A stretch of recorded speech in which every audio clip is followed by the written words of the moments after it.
So what was the question again? Oh, why is it called the traffic jam? Well, the reason is, it's because I have two really cool cars. Seriously cool cars. And I love drifting, racing, because I am fast and slick. And plus, I like to create a bit of traffic jam myself with a whole lot of great music. Burumnaka, my name is Real, your host and DJ, right here on the Today FM Traffic Jam, every weekday from 3 p.m. to 7. Right here on Today FM, today's hit music.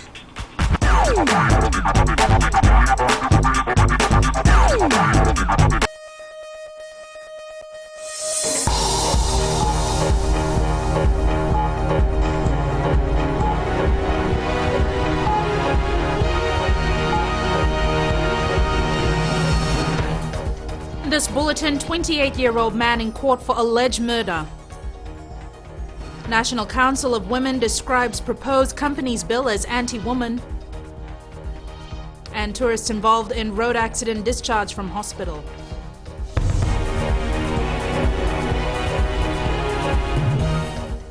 Good evening, I'm Jackie Spate and this is FBC News.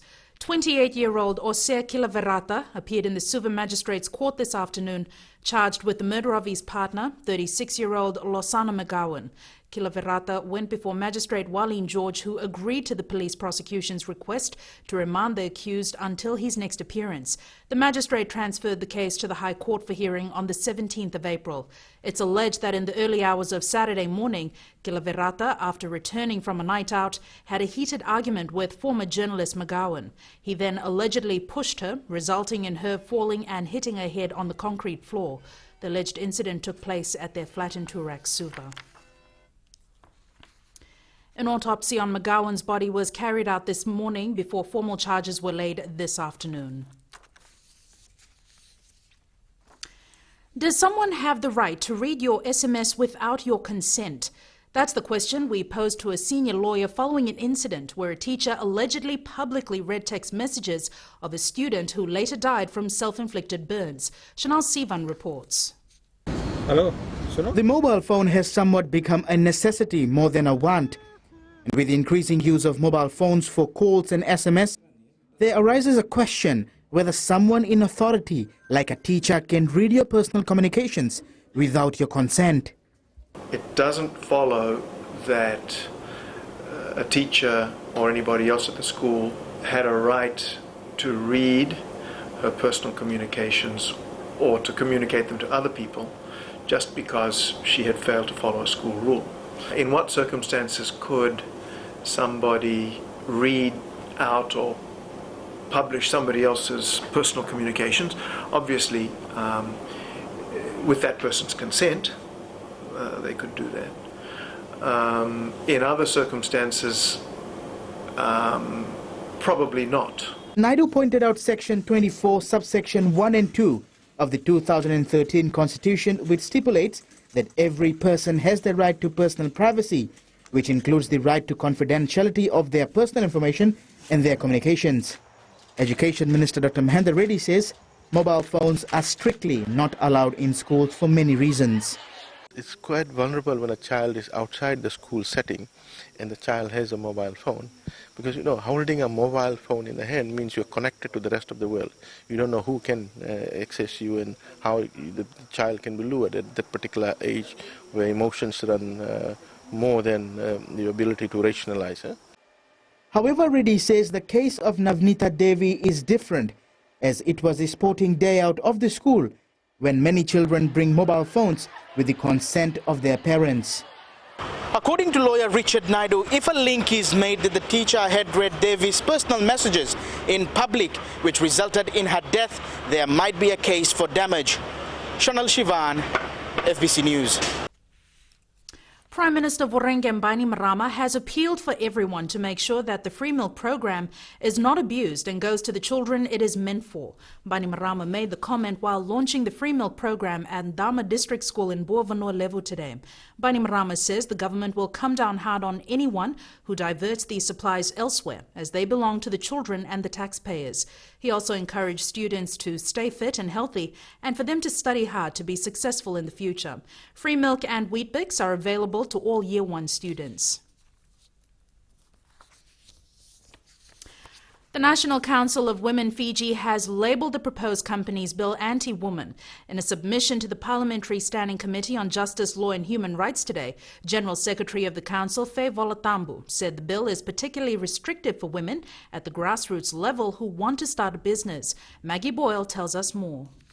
It's the final week of public submissions on the companies bill before the Parliamentary Standing Committee. Today's submission from the National Council of Women Fiji says the bill doesn't support women wanting to start a business. The fact that they have not considered the fact that women are not accessible to funds.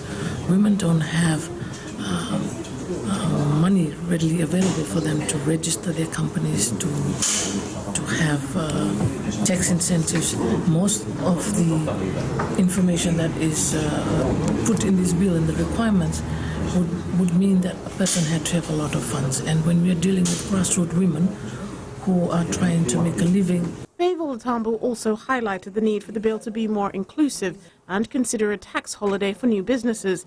The Council has also proposed a category for micro companies that have a threshold of $100,000 and less. However, Committee Chairman Ashnil Sudhakar disputes the notion that the company's bill is anti-woman. I think there was some misconception. What they were saying was that the bill doesn't seem to address the small and micro enterprises of roadside vendors, market vendors, and fisher women, But I think that was a misconception. I explained to the committee later that it's not anti-women, it's not anti-business.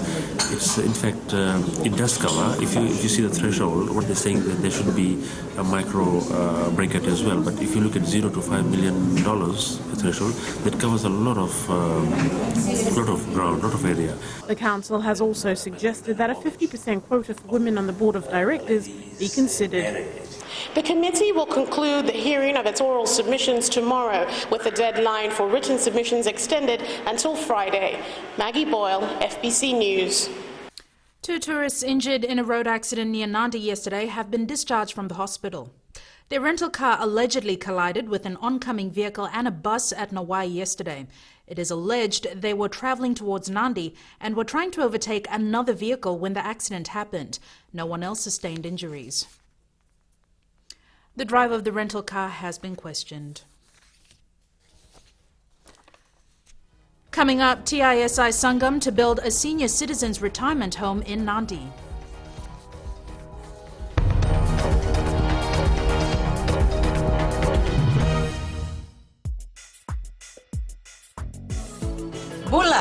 Bula FM nambandua na serena iwan siningaw na dibatara ni sibiti ko bekian na diwa na tini na miniti na may pakuriti ore bengrabe na nantang nongo kanda na dapat ko ani na rona kaloko ena ka venden deba bili na tengwali ni may dapat ko na wani matakabo kan le bisarti ko na bisere talio ni na maka do ba tati may kine na kenan daw ro di kanamaki Bula binaka ayo salbilawa do ba takiya na batara na wani dio na kaloko moni tiki na barumbuka ena Bula FM nambandua ena serena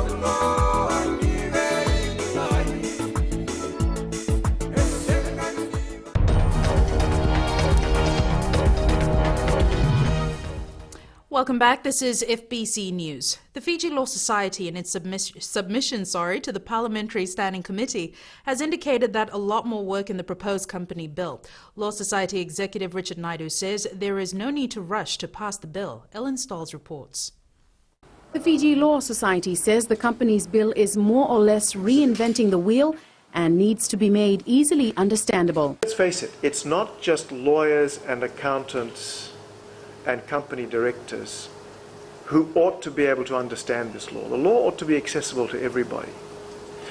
And many of the provisions in this bill are extremely complex, and some of them will be, because that's just the way company law is.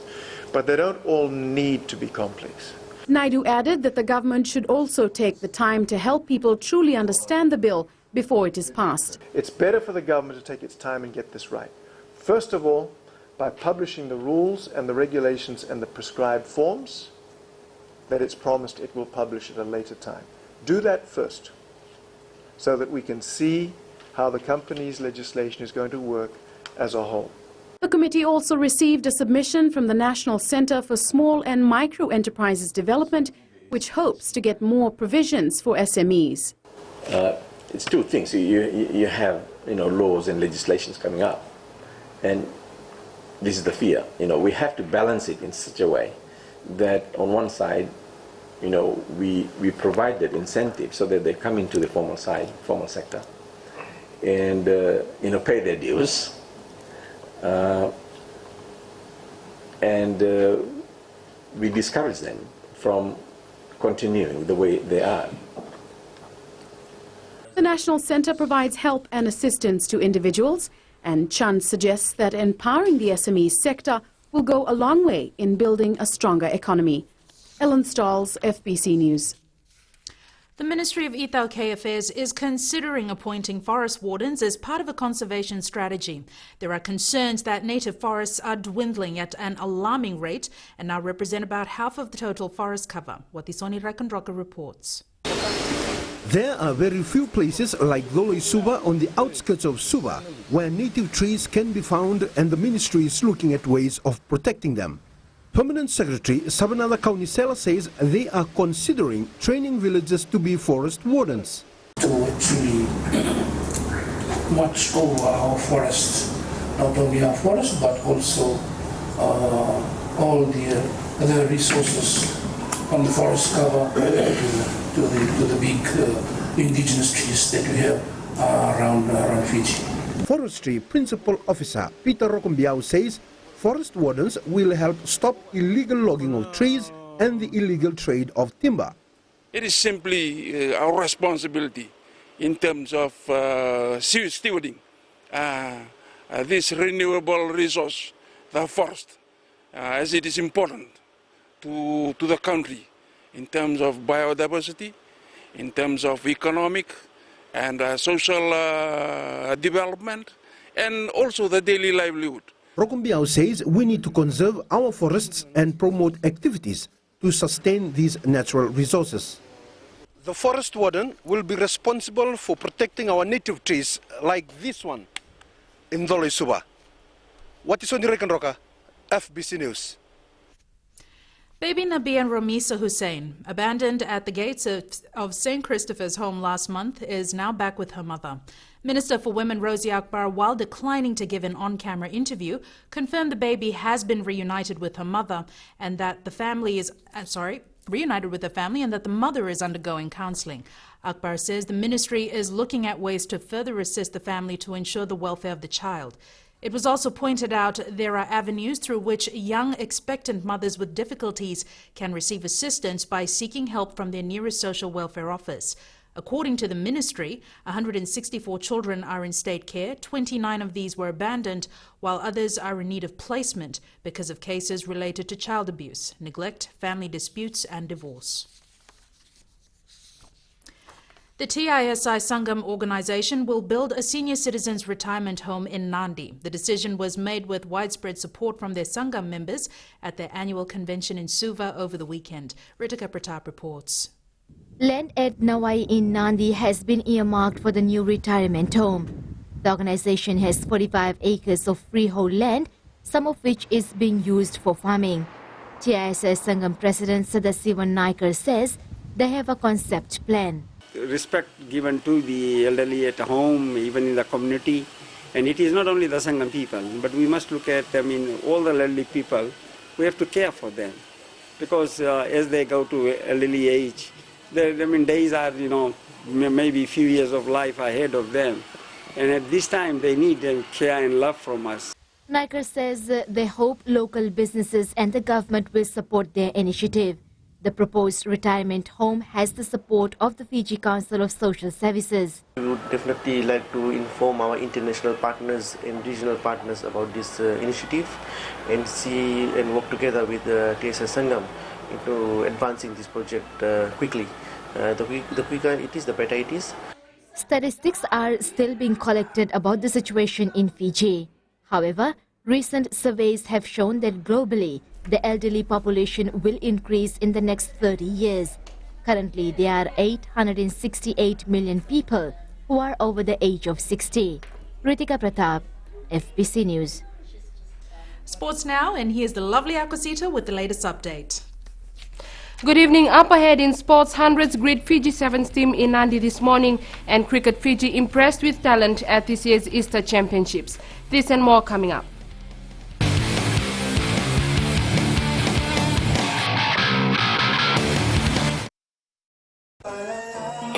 Gold FM, only the classic hits. Beautiful song from the group Firehouse and When I Look Into Your Eyes. Before that, you heard from Smokey Robinson with One Heartbeat. We'll take a short break and join us in the next hour for more music from Seal.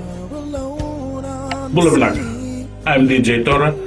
Join me every weekdays, 7 until midnight on the Premium Classics. Right here on Gold FM, only the classic hits.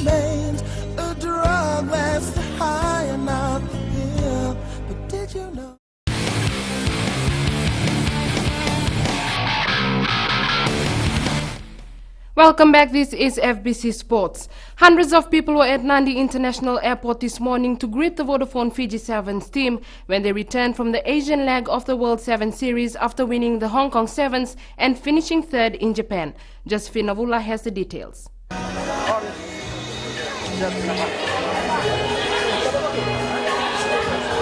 Fans showed up in numbers to get a glimpse of our Sevens gladiators that arrived in the country after the Hong Kong and Japan tournament. Vodafone Fiji Sevens coach Ben Ryan says the players have accomplished a milestone achievement. We have played 7 tournaments so far. 21 group games have been played, and we're the only team to have 21 out of 21 victories in those group games. We had an 18-game winning run, and in the history of the World Series in 15 years, Fiji have never had 18 games winning run, and these boys are showing incredible amounts of consistency, winning Las Vegas and then backing it up with a victory in Hong Kong. He adds the success was possible with the support from their fans. Everybody here and everyone back home on the islands, you make a huge amount of difference. You are the best supporters in the world for Sevens team. We will never forget that, and you'll be a major reason when we go hard in Glasgow and London to try to win the series title. After the win in Hong Kong and settling in third place in Japan, the players have set their sight on the Glasgow tournament. For us, the players, defense is the key when it comes to Sevens rugby. And for the past tournaments, we really gave in our best during game time. But one will have to win and one will have to lose. Planning to take things slow and also aiming to play for the team till the Olympics and leave the rest to God from there. The team received a $20,000 check from Vodafone for the win in Hong Kong and $10,000 for settling in third place at the Tokyo Sevens. Josephine Novula, FBC Sports. Minister for Youth and Sports Lesinia Tuitumbo was also present at the airport to welcome the Vodafone Fiji Sevens team. Tuitumbo says the skills displayed during games over the past 2 weeks has been overwhelming. He adds the players have a chance to win the gold medal at the Rio Olympics, as coach Ben Ryan has done a good job in molding them into Sevens heroes. The team has 4 weeks to prepare for the Glasgow Sevens in May, where it's pooled with Scotland, Wales and Portugal. The Lupe Ole Soanga team of Samoa is confident for a strong performance at the Fiji Airways Oceania Champions League football competition this week. The team arrived in the country today. Head coach Paul Ualesi says the players have been preparing themselves well for this tournament. This is a great opportunity for the boys to come here to Fiji, to our neighbors, to play with them. Because I know this is our first tournament here. Like, I'm nervous, but we're working hard. The boys are really working hard to maintain and play a better performance here. The team will play against Pirae of Tahiti on Saturday at 4:30 p.m. at Govin Park in Bar. Cricket Fiji was impressed with the talent on display throughout the LICI Easter Championship. The competition recorded the highest number of runs seen in recent times, indicating a vast improvement in skill levels from teams in the 5-day tournament. Chalendo Takadaka has more. The star-studded Super Warriors side denied Mothe a chance to retain the LICI Easter Cricket Championship title yesterday.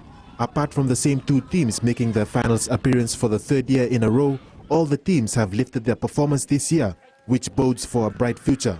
It is good. Thank you to the overseas team for giving in their time to come in to be part of our national tournament, Western Suburbs, National Pigeons, the overseas-based players that played in the Cricket Pigeon Invitational as well, to Salendra Kumar, the Queensland Empire, who took time out to come in part of the tournament.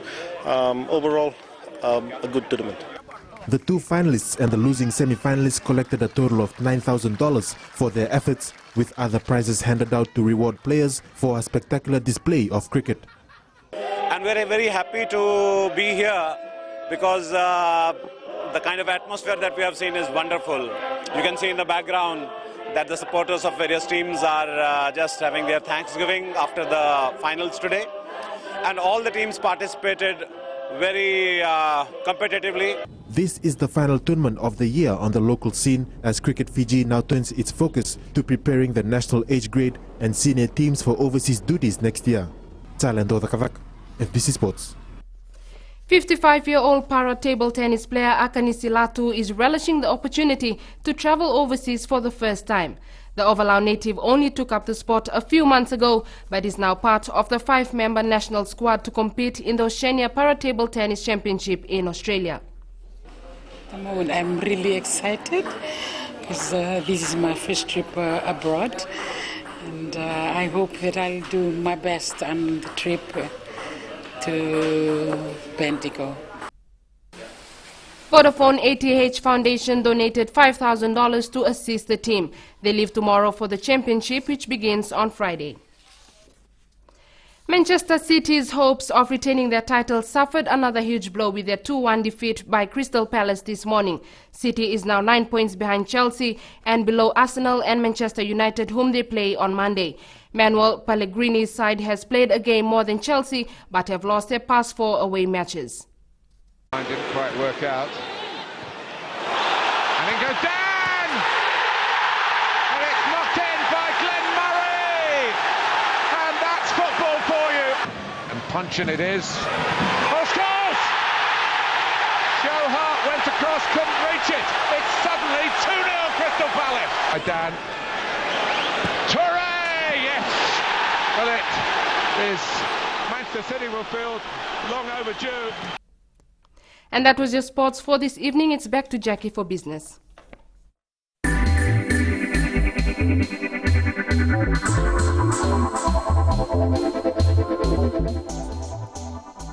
Over 70 stakeholders from project developers to state-owned enterprises will meet in Suva for a one-day forum on Thursday. There they will discuss options for investing in renewable energy-based power generation and engage with existing and potential independent power producers. Fiji's electricity system needs significant investment over the next decade, which cannot be financed by the public sector alone. Therefore, Fiji needs to attract a private investment in generation capacity.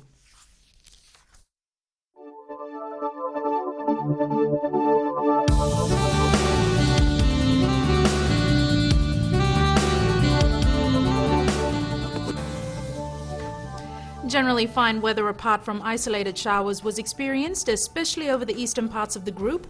A trough of low pressure lies slow-moving over Tuvalu and extends eastwards over Wallace. Meanwhile, a frontal system lies slow-moving over southern Cooks. Sabu hit a maximum temperature of 29 degrees today. Lambasa and Suva recorded 30, while Ba and Nadi topped with 32. Few showers over the eastern parts and interior of the larger islands, elsewhere fine, apart from isolated afternoon or evening showers. Brief showers over the eastern parts and interior of the larger islands, isolated afternoon or evening showers elsewhere is our further outlook. The main points again. A 28-year-old unemployed man has appeared in the Suva Magistrates Court charged with murder. The National Women's Council claims the company's bill does not support women in small businesses, and the Ministry of Ithauke Affairs may appoint forest wardens to protect native forests. This week, we're asking in our poll segment, do you think Fiji can win this year's Rugby Sevens World Series? Visit our FBC website, www.fbc.com.fj, to take part. Remember, you can send us newsworthy pictures and videos on email citizenseyes@fbc.com.fj or share it with us via Facebook page FBC News. And if you're on Twitter, follow and tweet us your news tips at FBC_news or simply hashtag FBC News. And that's our bulletin today. Join the team again at the same time tomorrow. Good evening.